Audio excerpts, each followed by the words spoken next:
ऐसे मटेरियल्स जो कभी कभी कंडक्टर और कभी कभी इंसुलेटर्स की तरह बिहेव करते हैं उनको हम लोग क्या नाम देते हैं? सेमी कंडक्टर बोलते हैं।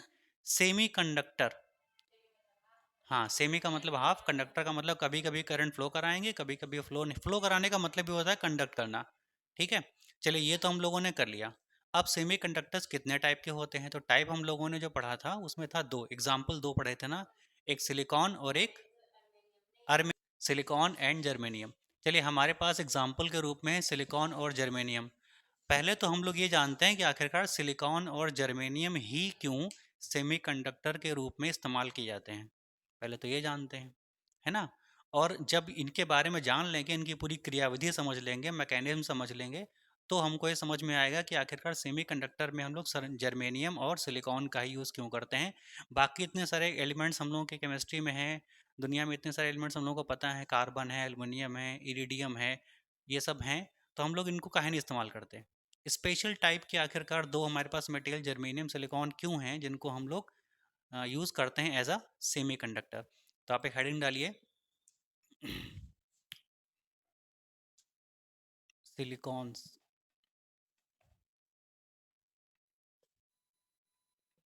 And germanium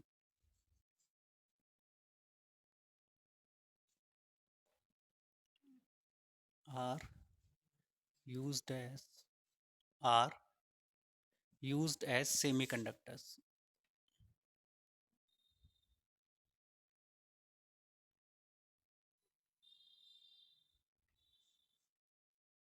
Why? पहले तो हम लोग इसको पढ़ेंगे कि आखिरकार सिलिकॉन्स और जर्मेनियम सेमीकंडक्टर के रूप में क्यों इस्तेमाल होते हैं। हम्म, पहले तो हम लोग इसी को जानेंगे। ठीक, तो देखो वैसे तो सिलिकॉन और जर्मेनियम दोनों का बिहेवियर सेम ही तरह का होता है, मतलब एक ही तरह का होता है। जैसा सिलिकॉन बिहेव करेगा वैसा ही जर्मेनियम बिहेव करेगा। तो हम दोनों में से किसी एक का बिहेवियर स्टडी कर लेते हैं और दूसरे का तो होगा उसी की तरह सिमिलर हो जाएगा। ठीक है, तो दोनों में से आसान वाला या कठिन वाला कोई ले लो, दोनों आसान कठिन दोनों सेम है क्योंकि दोनों का बिहेवियर सेम है। तो हम जब ये जानना चाहते हैं कि सिलिकॉन और जर्मेनियम ही क्यों बिहेव करते हैं एज अ सेमी कंडक्टर, तो सबसे पहले हम सिलिकॉन का जरा बिहेवियर स्टडी करते हैं। सिलिकॉन क्या होता है, इसका स्ट्रक्चर कैसा होता है, इसका कॉन्फ़िगरेशन कैसा होता है। जब इसके बारे में जानेंगे, इनके इलेक्ट्रॉन्स का बिहेवियर, इसके न्यूक्लियस का बिहेवियर, जब ये समझेंगे तभी हमको सिलिकॉन का बिहेवियर समझ में आएगा। और जब सिलिकॉन का बिहेवियर समझ में आएगा तो हम उसका बिहेवियर स्टडी करके ये पता लगा पाएंगे कि आखिरकार why silicons are used as a semiconductor. ठीक है, तो सबसे पहले सिलिकॉन को देखते हैं। सिलिकॉन का एग्जांपल अगर हम लेते हैं, सिलिकॉन, इसका नंबर कितना होता है सिलिकॉन का एटॉमिक नंबर?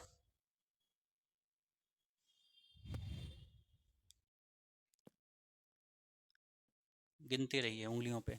सिलिकॉन का नंबर होता है 14। ठीक है, 14 14। ठीक है, सिलिकॉन 14 होता है। सिलिकॉन का जो एटॉमिक नंबर 14 होता है, तो जरा इसका कॉन्फ़िगरेशन देखिए, इसका कॉन्फ़िगरेशन देखिए, दो, सेकंड शेल में 8, और 8 2 10 4 14, 4 हो गए, है ना। इसी तरह से जर्मेनियम के बारे में ज़रा बात कर लें। जर्मेनियम का जो एटॉमिक नंबर है वो होता है 32, होता है।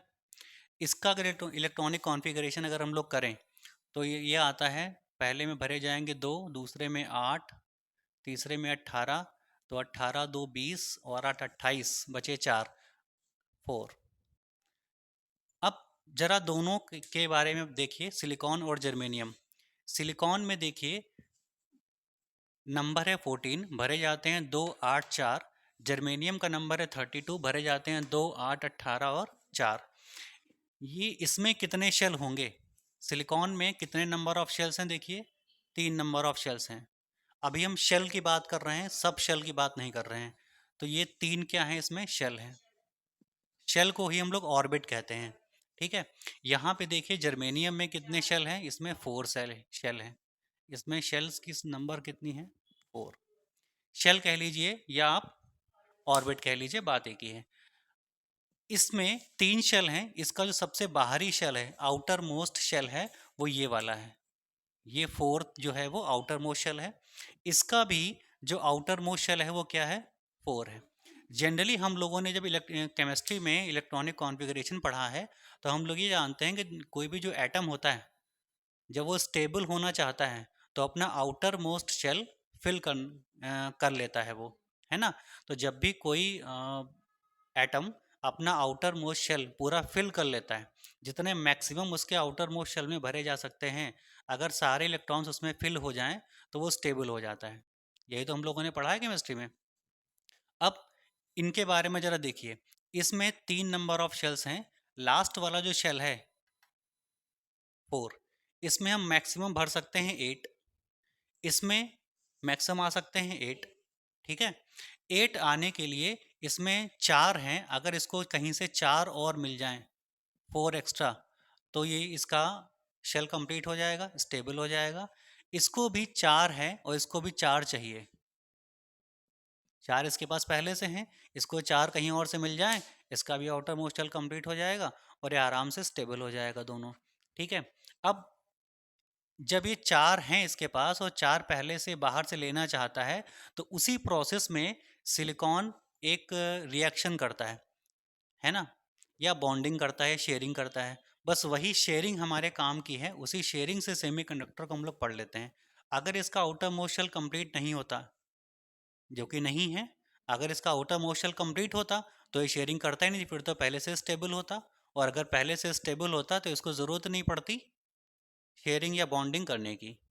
ठीक है, अब जरा देखिए, अगर हम लोग इसका कॉन्फ़िगरेशन करना शुरू करें, अब इसको सब शेल में डिवाइड करें, तो जैसे 2 8 4 हैं, 2 8 4 तो शेल हैं।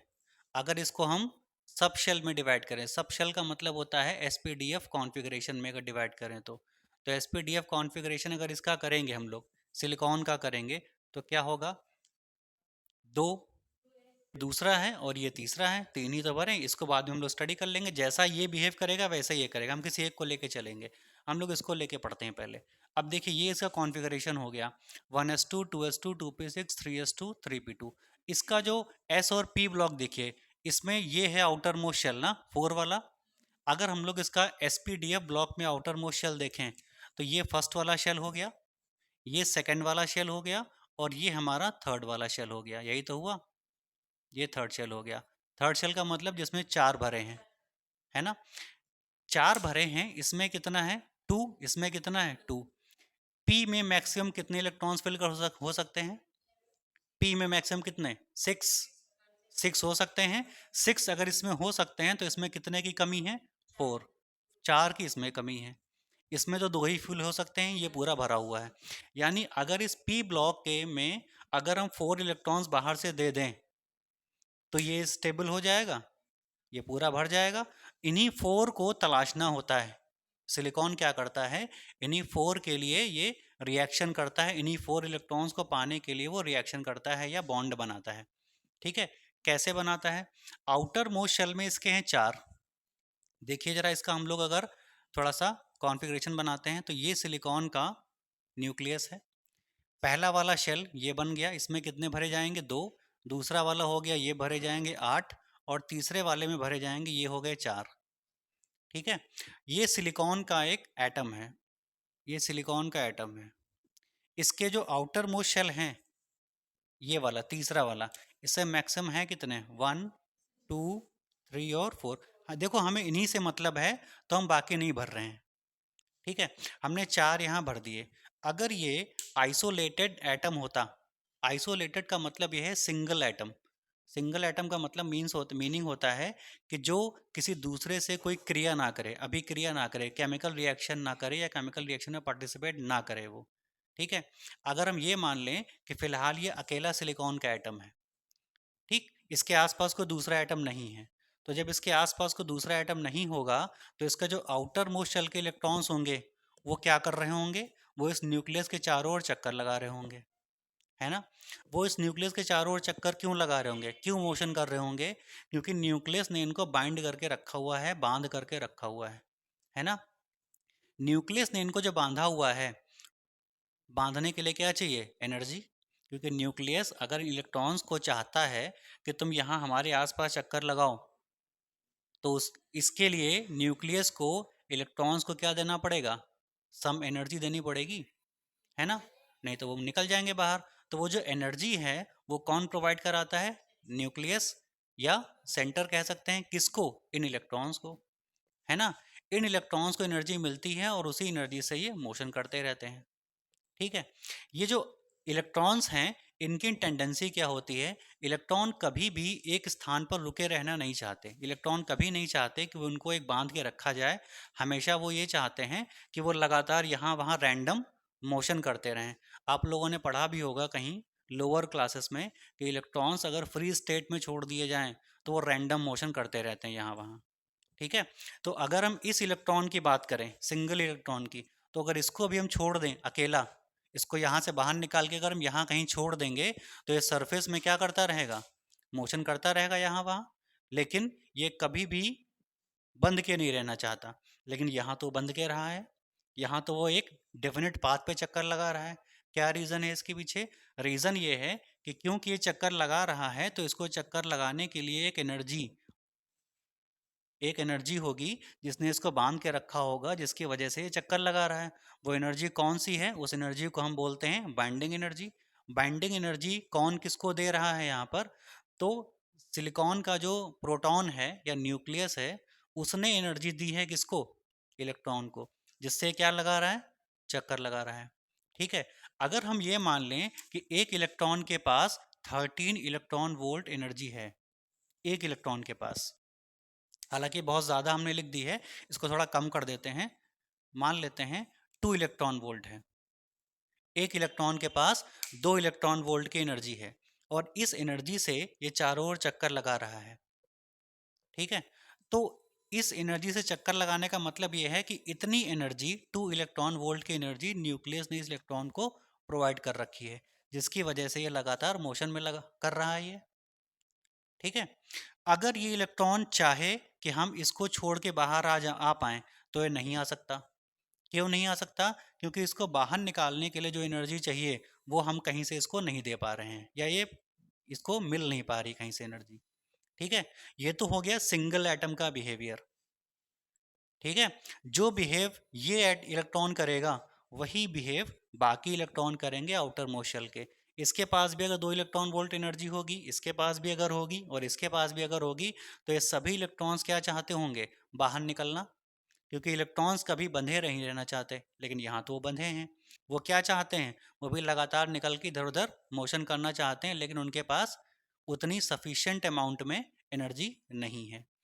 ये केस तब के लिए है जब एक एटम कैसा है? अकेला, आइसोलेटेड है।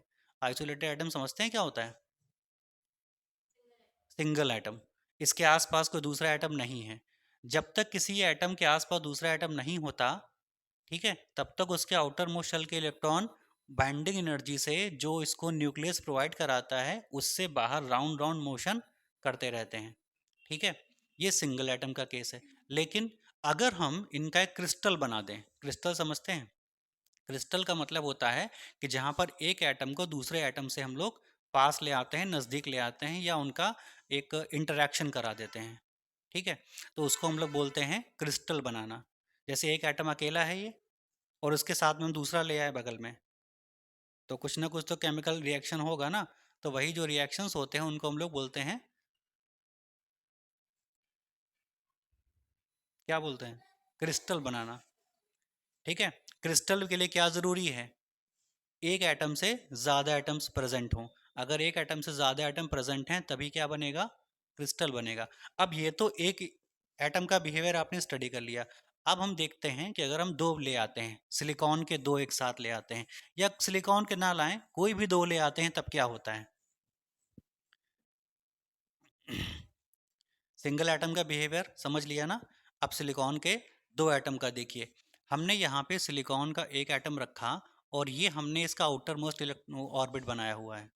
इसके बगल में हमने सिलिकॉन का दूसरा एटम ले आए और वो इसके जस्ट बगल में ला के रख दिया। और ये जो सिलिकॉन का है ना, ये आउटर मोस्ट ऑर्बिट है। ये जो हमने बनाया हुआ है, ये सिलिकॉन के आउटर मोस्ट ऑर्बिट हैं। आउटर मोस्ट ऑर्बिट में सिलिकॉन के कितने होते हैं इलेक्ट्रॉन्स? चार। एक, दो, तीन और चार इसके पास होंगे। और इसके पास कितने होंगे? एक, दो, तीन और चार। ये चारों क्या कर रहे होंगे? अपने ऑर्बिट में ऐसे ऐसे मोशन कर रहे होंगे। ये ऐसे ऐसे मोशन कर रहे होंगे चारों, है ना। ये अगर अलग होता, दूर होता और ये दूर होता, तो ये चारों अपने ही ऑर्बिट में मोशन करते रहते, ये चारों अपने ही ऑर्बिट में मोशन करते रहते। मतलब पहले वाला, ये फर्स्ट वाला सिलिकॉन का एटम है और ये सेकंड वाला है। पहले वाले सिलिकॉन एटम के इलेक्ट्रॉन्स का जो इंटरेक्शन है वो सेकंड वाले इलेक्ट्रॉन्स के इंटरेक्शन से कोई मतलब नहीं रखता। मतलब कहने का हमारा ये है कि अगर ये दोनों दूर दूर होते, ये सेकंड वाला यहाँ होता, फर्स्ट वाला यहाँ होता, तो क्या होता कि इसके इलेक्ट्रॉन्स लगातार अपने पाथ पर चक्कर लगाते रहते और इसके इलेक्ट्रॉन क्या होते, वो भी अपने पाथ पर चक्कर लगाते रहते, और इन दोनों का आपस में कोई संबंध, कोई रिलेशन नहीं होता। ठीक है, ठीक। लेकिन हम क्योंकि इनको पास ले आए हैं, तो जब पास ले आते हैं तो क्या होता है, अब इलेक्ट्रॉन्स हैं ये चारों जो आप देख रहे हैं ग्रीन कलर में, तो इलेक्ट्रॉन्स के पास कौन सा चार्ज होता है, माइनस चार्ज। इन इलेक्ट्रॉन्स के पास भी माइनस चार्ज होता है। बीच में क्या है, न्यूक्लियस। न्यूक्लियस के पास कौन सा चार्ज होता है, पॉजिटिव चार्ज होता है। पॉजिटिव और नेगेटिव के बीच में क्या होता है, अट्रैक्शन।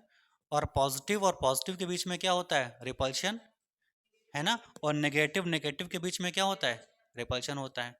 अच्छा, जब ये इलेक्ट्रॉन इस पाथ पे चक्कर लगा रहे थे तो इन पर सिर्फ एक फोर्स काम कर रहा था। ठीक है, जब ये इलेक्ट्रॉन्स आइसोलेटेड एटम था, ये मतलब दूर था यहाँ पर, और जब ये चक्कर लगा रहा था तो इस पर सिर्फ एक फोर्स काम कर रहा था। कौन सा फोर्स, जो न्यूक्लियस ने इस पर अप्लाई कर रखा था, मतलब प्लस माइनस का, अट्रैक्शन का। लेकिन जब हम इस आइसोलेटेड एटम को दूर से उठा के ले आए और इसके फर्स्ट वाले के बगल में ला के रख दिया, अब इस इलेक्ट्रॉन पर या इस इलेक्ट्रॉन पर, किसी एक इलेक्ट्रॉन पर कितने तरह के फोर्सेस लगना शुरू हो गए, जरा देखिए। जब ये वाला इलेक्ट्रॉन चक्कर लगा रहा है तो एक तो इस पर फोर्स ये अप्लाई कर रहा है, प्लस माइनस का, अट्रैक्शन का। और जब ये इलेक्ट्रॉन ऐसे चक्कर लगा के यहाँ पहुंचेगा इस जगह पर, देखिए इस जगह पर, तो इस वाले इलेक्ट्रॉन की पोजीशन भी यहीं पर होगी, ये भी तो राउंड मोशन कर रहा है। और जब दो इलेक्ट्रॉन पास पास आएंगे तो क्योंकि माइनस माइनस चार्ज है तो क्या होगा, रिपल्शन होगा। मतलब वो फोर्स होगा जो पहले से अलग होगा। भाई पहले तो कुछ और फोर्स लग रहा था इन दोनों के बीच में, अब फोर्स बदल गया। समझ रहे हैं हम क्या बता रहे हैं। यहाँ पर इन दोनों के बीच में फोर्स लग रहा था अट्रैक्शन का, मान लो वो 2 जूल था, सॉरी 2 न्यूटन। ठीक है, ये 2 न्यूटन कौन सा फोर्स है, जो प्रोटॉन अप्लाई कर रहा है इलेक्ट्रॉन्स पर। ठीक है, अब ये इलेक्ट्रॉन जब यहाँ चक्कर लगाते हुए पहुंचा, इस पोजीशन पर पहुंचा, और ये इलेक्ट्रॉन चक्कर लगाते हुए जब यहाँ पहुंचा, तो इन दोनों इलेक्ट्रॉन्स के बीच में क्या हुआ, रिपल्शन हुआ, है ना। तो ये रिपल्शन का फोर्स इस वाले फोर्स से कुछ अलग होगा, नहीं होगा। तो क्या हम ये कह सकते हैं कि इन दोनों के पास आने से फोर्स चेंज हो गया, बिल्कुल चेंज हो गया, क्योंकि पहले तो ये अलग था तो इस पर सिर्फ इन दोनों के बीच में फोर्स लग रहा था, अब इन दोनों के बीच में फोर्स भी लगना शुरू हो गया, है ना, है ना। तो कुछ फोर्स पहले से चेंज हुआ। अब दूसरा देखिए, ये सिलिकॉन का प्लस वाला एटम है ये सिलिकॉन का प्लस वाला एटम है, इसने इसको खींच के रखा है, इसने इसको खींच के रखा है। जब ये वाला इलेक्ट्रॉन चक्कर लगाते हुए यहाँ कहीं नज़दीक यहाँ पर आ जाएगा इस पोजीशन पर, तो ये इसके और इसके दोनों के बीच में होगा। जैसे ये इलेक्ट्रॉन है, ये देख रहे हैं, ये इलेक्ट्रॉन है हरा ग्रीन वाला, और ये इन दोनों के बिल्कुल बीचों बीच में है। अगर इन दोनों के बिल्कुल बीचों बीच में है तो इस इलेक्ट्रॉन पर एक तो ये भी फोर्स लगा रहा होगा अपनी तरफ, क्योंकि ये प्लस है और ये माइनस है, अपनी तरफ खींचने के लिए। और इस इलेक्ट्रॉन पर ये वाला भी फोर्स लगा रहा होगा अपनी तरफ खींचने के लिए। यानी इस इलेक्ट्रॉन पर, ये जो इलेक्ट्रॉन है जिस पर अभी सिर्फ फर्स्ट वाला सिलिकॉन एटम फोर्स लगा रहा था, अब उस पर सेकंड वाले सिलिकॉन के न्यूक्लियस का फोर्स भी लगना शुरू हो गया, स्टार्ट हो गया। ठीक है, अब इस पर दो फोर्सेस काम कर रहे हैं, फर्स्ट वाले सिलिकॉन के एटम का और सेकंड वाले सिलिकॉन के एटम का, एक ही इलेक्ट्रॉन पर। तो इस इलेक्ट्रॉन पर जो पहले फोर्स लग रहा था और जो अब फोर्स लग रहा है, क्या वो दोनों बराबर होंगे, बराबर नहीं होंगे, क्योंकि इस पर अगर ये लगा रहा था तो एक ही तरह का फोर्स था, अब इसने भी लगाना शुरू कर दिए, अब दो टाइप के फोर्स लगने स्टार्ट हो गए। मतलब इस पर पहले जो फोर्स लग रहा था जब ये आइसोलेटेड था तब फोर्स डिफरेंट था, और जब ये दोनों पास पास आ गए तो इस इलेक्ट्रॉन पर फोर्स डिफरेंट लगना शुरू हो गया, यानी पहले से फोर्स कुछ चेंज हो गया। बताइए। कुछ समझ आया हम क्या बता रहे हैं?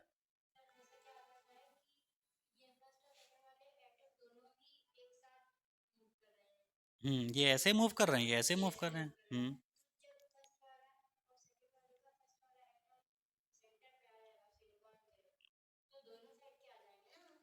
हाँ, तो इधर वाला आ जाएगा और इधर वाला भी आ जाएगा, तो दोनों रिपल्शन फोर्स भी लगाएंगे, अट्रैक्शन फोर्स भी लगाएंगे। मतलब रिपल्शन भी लग सकता है, अट्रैक्शन भी लग सकता है, कुछ भी लग सकता है ना? फोर्स कोई भी लग सकता है, लेकिन पहले जो फोर्स लग रहा था उससे तो कुछ डिफरेंट होगा ना फोर्स, सेम थोड़ी ना होगा, डिफरेंट होगा। ये जो फोर्स का डिफरेंस आया है, यही तो हम आपको समझा रहे हैं कि जो फोर्स का डिफरेंस आया है, ये क्यों आया? जब ये अलग था और ये वाला दूर था, इन दोनों का आपस में कोई रिलेशन नहीं था, तब जो इस इलेक्ट्रॉन पर फोर्स लग रहा था, और जब इन दोनों को हम पास ले आए, तब जो इस इलेक्ट्रॉन पर फोर्स लग रहा है वो अलग है ना, डिफरेंट फोर्स है कि नहीं? इसका कहने का मतलब हमारा ये हुआ कि जब भी दो सिलिकॉन के एटम पास पास आते हैं और एक क्रिस्टल बनाते हैं, ठीक, तो क्रिस्टल बनाने से क्या होता है, उनका फोर्स पहले अप्लाई किए गए फोर्स से कुछ डिफरेंट हो जाता है, मतलब फोर्स बदल जाता है। अब ये जो फोर्स बदला है, ये क्यों बदला है? क्योंकि दोनों पास पास आ गए हैं। अगर ये दोनों पास पास नहीं आते तो क्या फोर्स बदलता? फोर्स बदलता? नहीं बदलता। ठीक है। अब जब फोर्स बदल गया तो उससे फर्क क्या पड़ा? जब फोर्स बदल गया तो उससे क्या फर्क पड़ा? जब फोर्स बदल जाता है, इस पर जब फोर्स लगाएंगे अगर वो बदल जाएगा तो एनर्जी बदल जाएगी। ठीक, किसी इलेक्ट्रॉन पर, किसी सब्सटेंस पर, किसी एटम पर अगर आप फोर्स अप्लाई करें और फोर्स को लगातार चेंज करते रहें, तो उस पर एनर्जी जो होगी, जो उसके अंदर प्रोड्यूस होगी, वो भी लगातार चेंज होती रहती है ना? जैसे आप लोगों ने पढ़ा होगा ना कि किसी पार्टिकल को अगर मान लें, ये पार्टिकल है, एक लकड़ी का गुटका है, इस पर हम फोर्स लगाते हैं, तो इस फोर्स को लगाने से ये आगे बढ़ जाता है ना। तो ये फोर्स लगाने का मतलब क्या हुआ? एनर्जी सप्लाई करना ही तो हुआ। हम किसी पार्टिकल को सामने की ओर धक्का देते हैं, पुश करते हैं, तो हम उसको अपनी एनर्जी ट्रांसफ़र करते हैं, तभी तो आगे वो चला जाता है, खिसक जाता है, डिस्प्लेस हो जाता है। तो इस फोर्स ने इसको अपनी एनर्जी दी, जिससे आगे खिसक गया, है ना? यही तो होता है। अब मान लीजिए कि हमने यहाँ पर इसको 2 न्यूटन का फोर्स लगाया और ये यहाँ पर पहुँच गया, ठीक? हम इस फोर्स को चेंज कर देते हैं। अब हम इस फोर्स को बढ़ाकर कर देते हैं 4 न्यूटन्स। तो क्या ये पार्टिकल यहीं तक जाएगा और आगे चला जाएगा? आगे क्यों चला जाएगा, पीछे क्यों नहीं आएगा? क्योंकि फोर्स की वैल्यू ज़्यादा हो गई। तो जितनी ज़्यादा फोर्स अप्लाई कर रहे हैं, उतना ज़्यादा पार्टिकल दूर जा रहा है ना? फोर्स अप्लाई करने का मतलब क्या है? एनर्जी देना। तो जितनी ज़्यादा एनर्जी सप्लाई करेंगे पार्टिकल को, उतना ही ज़्यादा वो आगे बढ़ेगा। बताइए। तो हमारे कहने का मतलब ये है कि फोर्स को चेंज करने से एनर्जी जो सप्लाई होती है वो चेंज हो जाती है। यहाँ पे देखिए, जब ये दोनों अलग अलग थे, सिलिकॉन का सेकंड एटम, सिलिकॉन का फर्स्ट एटम जब अलग अलग था, तो इन पर जो फोर्स लग रहा था वो कुछ और था। और जब सिलिकॉन को हम दोनों एटम्स को पास ले आए और एक लैटिस बना दिया, तो सिलिकॉन के इलेक्ट्रॉन्स पर, आउटर मोस्ट शेल के इलेक्ट्रॉन्स पर लगने वाला फोर्स चेंज हो गया। और जब फोर्स चेंज हो गया तो क्या चेंज हो जाएगा? एनर्जी। तो पहले जो एनर्जी थी इनके पास वो अलग थी, और अब जो एनर्जी हो गई है लैटिस बनने के बाद वो अलग हो गई, तो एनर्जी चेंज हो गई। यानी हम ये कह सकते हैं कि आइसोलेटेड जो एटम्स होते हैं उनके इलेक्ट्रॉन्स की एनर्जी डिफरेंट होती है, और जब एटम्स लैटिस बनाते हैं तो उनकी एनर्जी डिफरेंट होती है। बात सही है? यहाँ तक समझ आया? ठीक है। पर ये दो चीज़ें सीखी। हम लोग कर क्या रहे हैं कि हम सिलिकॉन को एज अ सेमी कंडक्टर क्यों यूज़ करते हैं, इसको स्टडी कर रहे हैं। इसके लिए हम लोग क्या पढ़ रहे हैं? सिलिकॉन का बिहेवियर। ठीक है। सिलिकॉन का सिंगल एटम जो कि आइसोलेटेड एटम कहलाता है, उसका अगर आउटर मोस्ट शेल देखेंगे तो उसमें 4 इलेक्ट्रॉन्स होते हैं, और चारों की एनर्जी आपस में कुछ अलग होती है। इन दोनों को अगर अलग अलग रखेंगे तो उनकी कुछ एनर्जी होगी, है ना? लेकिन अगर हम इन दोनों को मिला करके लैटिस बना लेते हैं, एक स्ट्रक्चर बना लेते हैं, तो एनर्जी डिफरेंट हो जाती है। ठीक है, मतलब एनर्जी दूर रहने से और पास आने से चेंज हो जाती है। ये हम लोगों ने अभी तक सीखा है। ठीक, आगे देखते हैं आगे क्या चेंजेस होते हैं। अब मान लीजिए कि हम दो इलेक्ट्रॉन्स को जब पास पास लाएंगे, तो आखिरकार जब एनर्जी उनकी चेंज होगी तो वो बिहेव कैसा करेंगे इलेक्ट्रॉन्स? आउटर मोस्ट शेल के इलेक्ट्रॉन्स कैसा बिहेव करेंगे वो देखते हैं जरा, जब एनर्जी उनकी चेंज होगी। देखिए, ये सिलिकॉन का एक एटम है और ये इसका आउटर मोस्ट है, और ये सिलिकॉन का दूसरा एटम है और ये इसका आउटर मोस्ट ऑर्बिट है। ठीक है, और ये दोनों कैसे हैं, पास पास हैं। इसके पास कितने इलेक्ट्रॉन्स हैं, चार, चार ही तो होते हैं आउटर मोस्ट शेल में। इसके पास आउटर मोस्ट शेल में कितने होते हैं, 1 2 3 एंड 4। ठीक है, अब ये इलेक्ट्रॉन चक्कर लगा रहा होगा ऐसे ऐसे ऐसे ऐसे इस तरीके से, और ये इलेक्ट्रॉन भी चक्कर लगा रहा होगा ऐसे ऐसे इस तरीके से। ठीक, जब इलेक्ट्रॉन चक्कर लगा रहा होगा और हम इसको दूर कर देंगे, इसको दूर कर देंगे, तो ये इलेक्ट्रॉन सिर्फ अपने ऑर्बिट में ही चक्कर लगाता रहेगा, है ना, और ये इलेक्ट्रॉन अपने ऑर्बिट में चक्कर लगाता रहेगा। इनके पास कितनी एनर्जी होगी, जितनी एस और पी के पास होती है। एस ब्लॉक में, सब शेल में जितने इलेक्ट्रॉन्स होते हैं उनके पास जो एनर्जी होती है, और जो पी में जितनी एनर्जी होती है वही तो इनके पास रहेगी, है ना, है ना, उससे ज़्यादा नहीं होगी, उससे कम भी नहीं होगी। ठीक है, अब हम क्या करते हैं, हम इन दोनों को एक पास ले आते हैं। जैसे ही पास लाएंगे तो इनका अभी फिलहाल जो इंटरेक्शन था इलेक्ट्रॉन्स का, वो किसके साथ था, इस प्रोटॉन के साथ।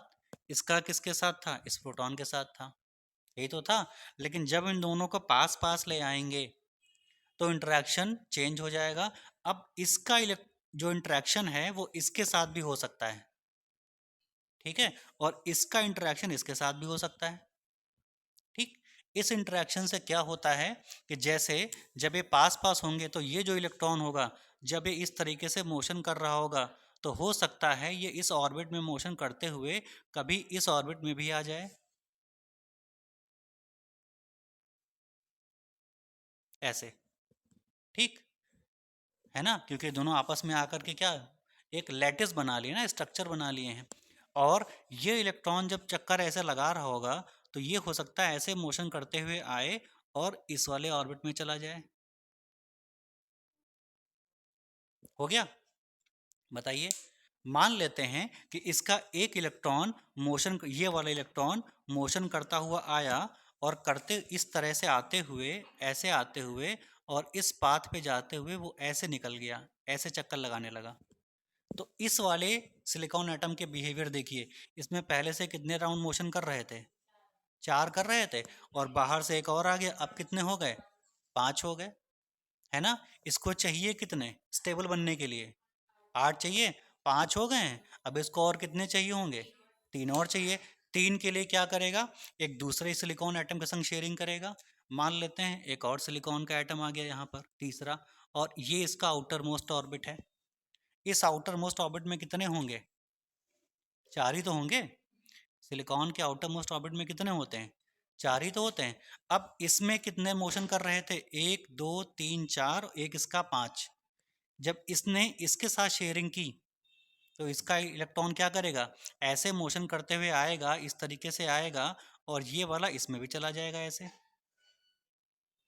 ये थोड़ा दूर हमने बनाया है लेकिन बहुत पास पास होते हैं ये दिखाने के लिए केवल। तो अब चार इसके पास थे, पांचवा इससे लिया, सिक्स इसने ले लिया।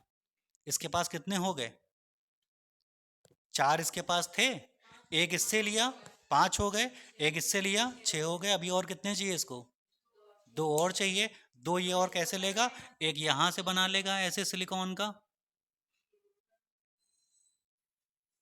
और एक मान लीजिए, एक मान लीजिए यहां से बन गया। ये सब हम आउटर मोस्ट इलेक्ट्रॉन बना रहे हैं, one two three and four. यहाँ से एक इलेक्ट्रॉन आएगा, इस तरीके से ऐसे चक्कर लगाना शुरू कर देगा, सेवन हो गए। और जब यहाँ से आएगा ऐसे चक्कर लगाएगा तो कितने हो गए, एट हो गए।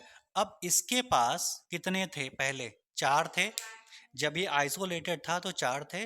इसने इन चारों से बारी बारी से शेयरिंग करी, और शेयरिंग करने के बाद एक एक इलेक्ट्रॉन शेयर किया, और इसके पास कितने हो गए, आठ। ये तो स्टेबल हो गया। अब बाकियों का क्या हुआ, बाकी जो चार थे जिन्होंने अपना एक एक उधार दिया था, उनके साथ क्या हुआ, उनके साथ क्या होगा। भाई इसने अपना एक इसको दे दिया, इसने अपना एक इसको दे दिया, इसने अपना एक इसको दे दिया, और इसने अपना एक इसको दे दिया। ये तो भैया स्टेबल हो गया आठ बना करके। लेकिन इनके सबके साथ क्या हुआ? इनके सबके साथ क्या हुआ? क्या ये स्टेबल हो पाएंगे? इनके पास आउटर मोस्ट में कितने थे? 4 थे। एक तो इसने ले लिया, तो इसके पास वैसे 3 रह गए और कम पड़ गए। ये भी तो स्टेबल बनना चाहेगा, इसको भी तो 8 चाहिए। तो ये क्या करेगा? ये इससे कहेगा कि देखो, हम तुमको एक इलेक्ट्रॉन दे तो रहे हैं अपना, ताकि तुम स्टेबल हो जाओ, लेकिन बदले में ये वाला इससे कहेगा कि तुमको भी हमको हम अपना एक इलेक्ट्रॉन हमको देना पड़ेगा, ताकि हम भी स्टेबल हो जाएं। ठीक है। देखो, जब इन दोनों के बीच में शेयरिंग होगी, ये इसके पास जाएगा शेयरिंग करने के लिए, तो ये सिलिकॉन का एटम इससे कहेगा तो हमारे पास देखो 7 हो गए हैं, एक तुम यार हमको दे दो, हम भी स्टेबल हो जाएंगे। ये सोचेगा कि ठीक है, हम तुमको एक दे तो देते हैं, तुमको स्टेबल बना देंगे, लेकिन बदले में तुमको हमारी हेल्प करनी पड़ेगी, हमको जब ज़रूरत होगी एक इलेक्ट्रॉन की, तो तुम भी हमको एक दोगे। ये कह देगा ठीक है, शेयरिंग का मतलब यही होता है, कभी तुम हमारी हेल्प करो, कभी हम तुम्हारी हेल्प करें। तो ये जब इससे एक ले लेगा और स्टेबल बन जाएगा, और जब इसको स्टेबल बनने की बारी आएगी, तो इसके पास 3 है, एक इससे लेगा। ठीक है। ठीक है। अब एक इससे लेगा, इसका जो इसमें गया था वो ऐसे चक्कर लगाएगा, ऐसे। हम इसकी बात कर रहे हैं, देखिए, ये इलेक्ट्रॉन आया, इस पाथ पे ऐसे चक्कर लगाया, ऐसे घूमता हुआ गया और फिर वापस आ गया, है ना। इसके पास 4 बने रहे। इसने कहा कि अब हमको स्टेबल बनना है तो हमको एक दो। तो इसने क्या किया, अपना एक इलेक्ट्रॉन ऐसे गया और इसमें चक्कर लगाना शुरू कर दिया। तो इसके पास कितने हो गए? 5 हो गए। इसके बाद बगल वाले से करेगा 6, बगल वाले से करेगा 7, बगल वाले से करेगा 8, ये भी स्टेबल हो गया। फिर इसके बाद यहाँ ये वाला क्या करेगा? ये भी वही काम करेगा खुद को स्टेबल करने के लिए। और ऐसे होते होते सारे एटम्स एक दूसरे के संग शेयरिंग करते रहते हैं और क्या होते रहते हैं? स्टेबल होते रहे। ठीक है। बात समझ में आई? इस प्रोसेस को हम क्या बोलते हैं? शेयरिंग, है ना, या बॉन्डिंग। ये तो बॉन्ड बना रहे हैं, है ना। और बॉन्ड बनाने के लिए क्या करना पड़ेगा इन लोगों को? क्या करना पड़ेगा? बॉन्ड बनाने के लिए क्या करना पड़ेगा? एक दूसरे के लिए पास आना पड़ेगा ना भाई। अगर ये इधर हो जाए, ये दूर चला जाए, ये दूर चला जाए, ये दूर चला जाए, तो क्या बॉन्ड बन पाएगा? देखिए, जब हम लोगों ने इसको अलग अलग पढ़ा था, तो हम लोगों ने क्या पढ़ा था कि ये चारों अपने ही ऑर्बिट में चक्कर लगा रहे थे, एक दूसरे से किसी का कोई मतलब नहीं था। और जब हम इन चारों को पास लेकर के आए, तभी तो ये शेयरिंग या बॉन्डिंग कर पाए। यहाँ तक समझ आ गया? अब आगे का देखिए, अब बहुत ध्यान से समझिएगा कि इस बीच वाले ऑर्बिट की बात करिए जरा। बीच वाले सिलिकॉन में को जब स्टेबल बना दिया गया, तो इसमें कितने हो गए? 8 हो गए। ठीक है, तभी तो स्टेबल बनाइए। हाँ। अब एक बात बताइए, पहले से इसमें कितने थे? 4 थे। और बाकी के 4 कहाँ से आए?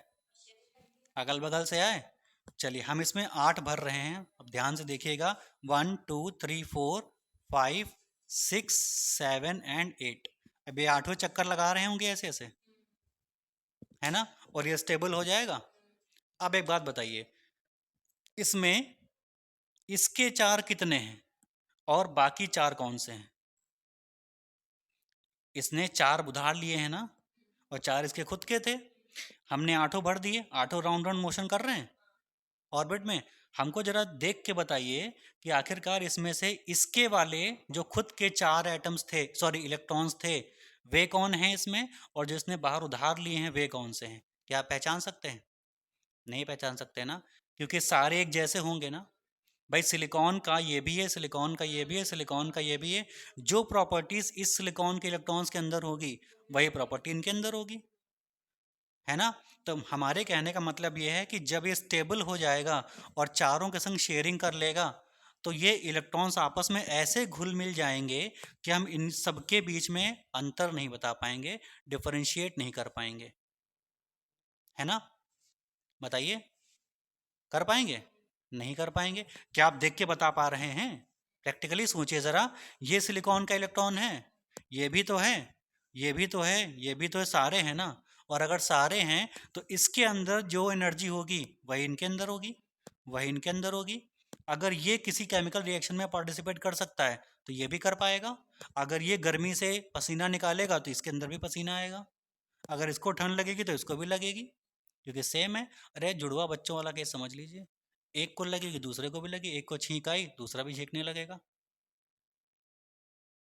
समझ में आ गया? मतलब कहने का हमारा क्या है कि इन सबके पास सेम एनर्जी होगी। होगी? बताइए। अब हम इनके बीच में एनर्जी का डिफरेंशिएट नहीं कर पाएंगे। जब नहीं कर पाएंगे तो सिलिकॉन की यही प्रॉपर्टी उसको क्या बनाती है, सेमीकंडक्टर। क्योंकि देखिए अब ये क्या करेगा, अब इसके इलेक्ट्रॉन स्टेबल हो गए क्या, अब ये फ्लो करेंगे? नहीं फ्लो करेंगे। अब तो ये स्टेबल हो गए, अब किसी रिएक्शन में पार्टिसिपेट करेंगे? नहीं करेंगे। कब तक नहीं करेंगे? जब तक ये स्टेबल नहीं हो जाते, और जब ये स्टेबल हो जाते हैं तो पार्टिसिपेट नहीं करते। और जब इसके पास चार थे आउटर मोस्ट शेल में तब तो ये कर रहा था ना। तो थोड़े समय पहले ये क्या कैसा बिहेव कर रहा था, केमिकली कैसा था, एक्टिव था ये। और अब ये केमिकली क्या हो गया, इनएक्टिव हो गया, है ना। एक ही सिलिकॉन एक थोड़े समय पहले केमिकली एक्टिव था, और वही सिलिकॉन थोड़े समय के बाद केमिकली इनएक्टिव हो गया। बस सिलिकॉन की यही प्रॉपर्टी जो है वो सेमीकंडक्टर की तरह यूज़ कर ली जाती है, यही प्रॉपर्टी उसको सेमीकंडक्टर की तरह बिहेव करवाती है। ठीक है, इसीलिए हम लोग सेमीकंडक्टर में सिलिकॉन का यूज़ कर लेते हैं। ठीक, यहाँ तक समझ आया है? बताइए। अब ये जो सारे इलेक्ट्रॉन्स आप देख रही हैं, इन सारे इलेक्ट्रॉन्स के अंदर एनर्जी सेम होगी ना। चलिए, नाउ एनर्जी बैंड थ्योरी।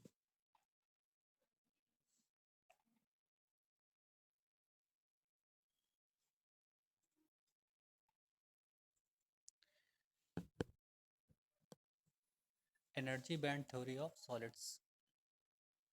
देखिए पहले जो हम लोगों ने पढ़ा था, सेमीकंडक्टर, सेमीकंडक्टर और इंसुलेटर और कंडक्टर के बीच में डिफरेंशिएट करना, वो क्लासिकल थ्योरी थी, है ना। है ना, हम लोगों ने पढ़ा था ना, एक फ्री इलेक्ट्रॉन्स वाली थ्योरी पढ़ी थी। तो जो फ्री इलेक्ट्रॉन्स की थ्योरी होती है उसको क्लासिकल थ्योरी बोलते हैं। और अब जो हम लोग पढ़ने वाले हैं ये बिल्कुल नई थ्योरी है, और ये क्या कहलाती है, energy band theory of solids. ये भी हम लोगों को क्या बताती है कि सेमीकंडक्टर्स क्या होते हैं, इंसुलेटर्स क्या होते हैं, और कंडक्टर्स क्या होते हैं। मतलब तीनों मटेरियल्स के बीच में डिफरेंशिएट करने का ये एक बहुत आसान और बिल्कुल यूनिक और नया तरीका है। ठीक है, तो हमारे पास पहले जो तरीका था वो क्लासिकल तरीका था, तो क्लासिकल थ्योरी कहते थे उसको। अब ये नया तरीका आ गया है, इसको हम लोग बोलते हैं एनर्जी बैंड थ्योरी। तो सेमी कंडक्टर्स में ही हम लोग पढ़ रहे थे। चलिए, हम लोगों ने सिलिकॉन का एग्जाम्पल लिया था, फिर से वही एग्जाम्पल लेते हैं। सिलिकॉन, सिलिकॉन का नंबर होता है 14। कॉन्फ़िगरेशन जरा एसपीडीएफ के बेसिस पे बताइए कितना होता है। 1s2, 2s2, 2p6, 3s2, 3p2। ये हो गया। ये जो S और P आप देख रहे हैं, 1 2 3 4 सामने लिखे हुए हैं, ये तो आपके ऑर्बिट को दिखाते हैं, नंबर ऑफ शेल को दिखाते हैं, फर्स्ट है, सेकंड है, थर्ड है। और P और S सब शेल को दिखाते हैं, है ना। अगर हम लोग इनको एनर्जी बैंड मान लें, अगर हम लोग इनको एनर्जी लेवल मान लें, तो ये S और P different different energy levels को बताते हैं। नील्स बोर ने अपने एटॉमिक मॉडल जब एक्सप्लेन किया था, तो उन्होंने बताया था कि हर एक एटम में अलग अलग एनर्जी लेवल्स होते हैं, है ना। एटम्स का एटॉमिक मॉडल आप लोगों ने पढ़ा होगा, बचपन में पढ़ा होगा, या केमिस्ट्री में पढ़ा होगा, रदरफोर्ड का, नील्स बोर का। तो नील बोर का जो एटॉमिक मॉडल है उसमें ये बताया जाता है कि हर एक एटम के अंदर डिफरेंट डिफरेंट एनर्जी लेवल्स होते हैं। अरे ऑर्बिट जो होते हैं वही तो एनर्जी लेवल होते हैं, बताइए। वही होता है ना, ऑर्बिट ही एनर्जी लेवल कहलाता है, कहलाता है कि नहीं। मान लीजिए हमारे पास सिलिकॉन का एग्जांपल लीजिए, सिलिकॉन में कितने ऑर्बिट होते हैं, ये पहला, ये दूसरा, ये तीसरा, तीन ही तो होते हैं। तो तीन ऑर्बिट होंगे तो तीन अलग अलग एनर्जी लेवल्स होंगे। हम सिलिकॉन का जरा एनर्जी लेवल आपको बना के दिखाते हैं, डायग्राम सॉरी। देखिए सिलिकॉन का जो ये वाला है, ये पहला है ऑर्बिट, ये दूसरा है और ये तीसरा है। ये दूसरा ही तो है, हाँ ये तीसरा है। तो ये फर्स्ट है, ये सेकंड है और ये थर्ड है। तीन अलग अलग ऑर्बिट हो गए। दूसरा वाला फुल है, पहला वाला फुल है, तीसरा वाला फुल नहीं है। इसमें चार हैं और और कितने चाहिए, चार चाहिए। ठीक है, 2 and 2 4, 4 और चाहिए इसको। ठीक है, अगर आप इसका एनर्जी लेवल डायग्राम बनाएं तो पहला शेल इस तरह बनेगा, ये पहला शेल बनेगा, ये वाला दूसरा शेल बनेगा इस तरीके से, और तीसरा शेल बनेगा इस तरीके से। ये तीन बन गए। ये तीन शेल जो हैं वो सिलिकॉन एटम के हैं, और इन तीनों शेल में इलेक्ट्रॉन्स रिवॉल्व कर रहे होंगे। इसमें पहले वाले में कितने कर रहे होंगे, दो, 1 2। दूसरे वाले में कितने, 6 2 8, 1 2 3 4 6, नहीं 5 6 7 and 8। इसमें कितने, 4, तो 1 2 3 and 4, ये हो गया इसका। इलेक्ट्रॉन्स को फिल कर दिया हमने। अब ये जो इलेक्ट्रॉन आप देख रहे हैं ऑर्बिट में चक्कर लगा रहा है, जो इलेक्ट्रॉन्स, उनके अंदर जो एनर्जी होगी और जो ये इलेक्ट्रॉन चक्कर लगा रहे होंगे उनके अंदर जो एनर्जी होगी, क्या दोनों एनर्जी सेम होगी? फिर से हमारा क्वेश्चन समझिए ध्यान से। थर्ड वाले ऑर्बिट में जो इलेक्ट्रॉन चक्कर लगा रहे हैं और जो सेकंड वाले ऑर्बिट में चक्कर लगा रहे हैं, क्या इन दोनों इलेक्ट्रॉन्स के अंदर एनर्जी सेम होगी? सेम नहीं होगी, अलग अलग होगी। रदरफोर्ड ने, नहीं, नील्स बोर ने अपने एटॉमिक मॉडल में क्या बताया था कि अलग अलग ऑर्बिट में रिवॉल्व करते इलेक्ट्रॉन्स की एनर्जी क्या होती है, डिफरेंट होती है, अलग अलग होती है कि नहीं होती है। तो इनके अंदर जो एनर्जी होगी, इनके अंदर जो एनर्जी होगी, इनके अंदर जो एनर्जी होगी, सब डिफरेंट डिफरेंट होगी, है ना। और फिर नील्स बोर ने आगे क्या बताया कि एक ऑर्बिट में चक्कर लगाता जो इलेक्ट्रॉन है, एक ऑर्बिट में चक्कर लगाता जो इलेक्ट्रॉन है, वो कूद करके दूसरे ऑर्बिट में नहीं जा सकता उतनी ही एनर्जी के साथ। जितनी इनके पास एनर्जी है, इतनी एनर्जी है इनके पास जिससे केवल ये क्या लगा पाते हैं, मोशन कर पाते हैं, चक्कर लगा पाते हैं। ये अपने ऑर्बिट को छोड़ करके सेकंड वाले या थर्ड वाले ऑर्बिट में नहीं जा सकते। कब तक, प्रोवाइडेड दैट इनको कहीं बाहर से एनर्जी ना मिले, है ना। बोर का एटॉमिक मॉडल याद करिए कि किसी ऑर्बिट में चक्कर लगाता इलेक्ट्रॉन सिर्फ अपने ही ऑर्बिट में चक्कर लगा सकता है, लेकिन किस कंडीशन तक, जब तक उसको बाहर से एनर्जी ना दी जाए। जैसे अगर इस एटम को हम लोअर टेम्परेचर पर रखें, कमरे के तापमान से नीचे के तापमान पे रखेंगे, तो जैसे चक्कर लगा रहा है, जैसे स्ट्रक्चर बना हुआ है, ऐसा ही बना रहेगा। ठीक, फिर जैसे ही हम इनको ले आते हैं रूम टेम्परेचर पर, at room temperature, room temperature कितना होता है, 273 केल्विन होता है। उस टेम्परेचर पर जब ले आते हैं तो जो आउटर मोस्ट शेल के इलेक्ट्रॉन्स हैं, इनको एनर्जी मिल जाती है बाहर से। कहाँ से, रूम टेम्परेचर से। रूम टेम्परेचर से एनर्जी कौन सी मिलेगी, हीट एनर्जी। तो जब इनके पास एनर्जी ज़्यादा हो जाएगी तो ये इसको छोड़ करके बाहर आ जाएंगे। बात समझ में आई, बोलिए। ये तब तक बाहर नहीं आ पाते हैं जब तक कि इनको बाहर से एनर्जी ना मिले। जब बाहर से इनको एनर्जी मिल जाती है तभी ये बाहर आ पाते हैं। और जब तक एनर्जी इनको बाहर से नहीं मिलती तब तक ये क्या करते रहते हैं, ऐसे मोशन करते रहते हैं और एनर्जी की तलाश में रहते हैं, है ना। ये लगातार सोचते रहते हैं कि कहीं बाहर से हमको एनर्जी मिल जाए ताकि हम यहाँ से बाहर निकल सकें और रैंडम मोशन यहाँ वहाँ कर सकें। ठीक है, ये तो एक एटम के केस है। अगर बगल में एक और एटम ले आए तो उसका भी तो वही केस होगा। और जब दोनों को एक पास रख लेंगे सिलिकॉन के एटम को, तो वही लैटिस स्ट्रक्चर बन जाएगा। तो जब हम इन दोनों को पास ले आएंगे तो लैटिस का स्ट्रक्चर बन जाएगा।